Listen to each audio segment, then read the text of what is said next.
ஏங்க சினிமா என்பது வேற, அரசியல் என்பது வேற. அந்த புரிதல் இல்லாத ஒரு தற்கூரியாக போஸ் வெங்கட் அவர்கள் இருக்கிறார் என்று நினைக்கின்ற பொழுது வருத்தமா இருக்கு.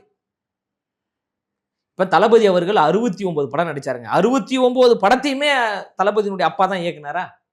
இல்ல. புரியுதுங்களா? அவர் ஐயா எஸ்.ஏ. சந்திரசேகர் அவர்கள் தளபதி அவர்களை மட்டும்தான் அறிமுகப்படுத்தினாரா? அதன் பிறகு வேற யாரையுமே அறிமுகப்படுத்தலையா? அப்போ ஐயா கலைஞர் அவர்கள் ஸ்டாலின் அவர்களை அறிமுகப்படுத்தினாரு. ஸ்டாலின் அவர்கள் உதயநிதி ஸ்டாலினை ஒரே குடும்பத்துக்குள்ள அறிமுகப்படுத்திட்டாரு. இப்ப எது எது எது எது வந்து குடும்ப அரசியல்? மக்கள் ஓட்டு போட்டு தேர்வு செய்யக்கூடிய, மக்கள் பணியை செய்யக்கூடிய, மக்களுடைய வரி பணத்தின் மூலம் செயல் திட்டங்களை உருவாக்கக்கூடிய அரசியலையும் சினிமாவையும் தொடர்பு படுத்தி பேசுகின்ற பொழுது எவ்வளவு ஒரு தற்குறி கூட்டமாக இருக்குதுன்னு பாருங்களேன். பல ஆண்டுகளாக உழைத்து இந்த இடத்துக்கு வந்திருக்கிறாருங்க. மிகப்பெரிய ஒரு உச்சத்துக்கு வந்திருக்கிறாருங்க.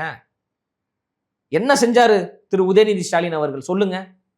தமிழ்நாட்டுக்காக அவர் என்ன செஞ்சிருக்கிறாரு? இல்ல திமுக கட்சிக்காக அவர் என்ன செஞ்சிருக்கிறாரு? அப்ப உதயநிதி ஸ்டாலினும் சினிமாக்காரர் தானே, கூத்தாடி தானே. அதை சொல்லிட்டு போங்க. போஸ் வெங்கட் அவர்கள் சொல்லிட்டு போங்க. திமுகல பாதி பேர் கூத்தாடி.